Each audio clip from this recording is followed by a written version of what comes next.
ദിവസം മുന്നേ ഒരു ടീസർ ഇറങ്ങി.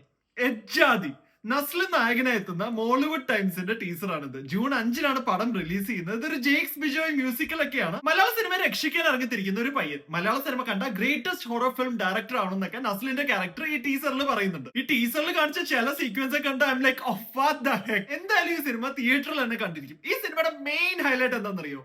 ഇതിന്റെ ഡയറക്ടറാണ്. ഗോദ ആനന്ദം പോലെ ചില മൂവീസിന്റെ എഡിറ്റർ ആയിരുന്നു പുള്ളി. എന്നാൽ 2022-ൽ പുള്ളി ഒരു അഡാർ ഐറ്റം പഠിച്ചു വിട്ടു, ഡയറക്ട് ചെയ്തു. ഏതാണെന്നല്ലേ? വിനീത് ശ്രീനിവാസനെ നായകനാക്കി ഒരു ഡാർക്ക് കോമഡി ജോൺറയിൽ ഇറങ്ങിയ ഒരു പടം മുകുന്ദൻ ഉണ്ണി അസോസിയേറ്റ്സ്. ഡയറക്ടറിന്റെ പേര് അഭിനവ് സുന്ദർ നായക്. ഒറ്റ സിനിമ കൊണ്ട് ബ്രാൻഡ് ആയ വ്യക്തി. ഒരു ഡയറക്ടർ തന്റെ ക്രാഫ്റ്റിൽ വിശ്വസിച്ച് ഇറങ്ങി തിരിച്ച് നടത്തിയെടുത്ത പടമാണ് മുകുന്ദൻ ഉണ്ണി അസോസിയേറ്റ്സ്. അന്ന് തിയേറ്ററിൽ ഒരുപക്ഷെ ഈ പടം ഒരു ബ്രേക്ക് ഇവൻ ആയിരുന്നിരിക്കാം. ഇത് അർഹിച്ച ഒരു സക്സസ് ഇതിന് കിട്ടിയിരുന്നില്ല തിയേറ്ററിൽ എന്ന് എനിക്ക് തോന്നിയാണ്. ഈ പടം എത്ര പേർക്ക് വർക്കായി എന്നതൊരു ക്വസ്റ്റ്യൻ ആണ്. എന്നാലും എനിക്ക് ഭയങ്കരമായിട്ട് വർക്ക് ആയിട്ടുള്ള ഒരു മൂവിയാണ് മുകുന്ദൻ ഉണ്ണി അസോസിയേറ്റ്. എന്നെ സംബന്ധിച്ച് റിപ്പീറ്റ് വാച്ച് വാല്യൂ ഉള്ള ഒരു പടമാണിത്. ഞാൻ പലതവണ ഇത് റീവാച്ച് ചെയ്തിട്ടുണ്ട്. ആൻഡ് ഐ റിയലി ഹോപ്പ് ആ മൂവിക്ക് അന്ന് കിട്ടാതെ പോയ വൻ സക്സസ് ഈ ഒരു സിനിമ മോളിവുഡ് ടൈംസിന് കിട്ടുമെന്ന്. എന്തായാലും കാത്തിരിക്കാം ജൂൺ 5-ലേക്ക്.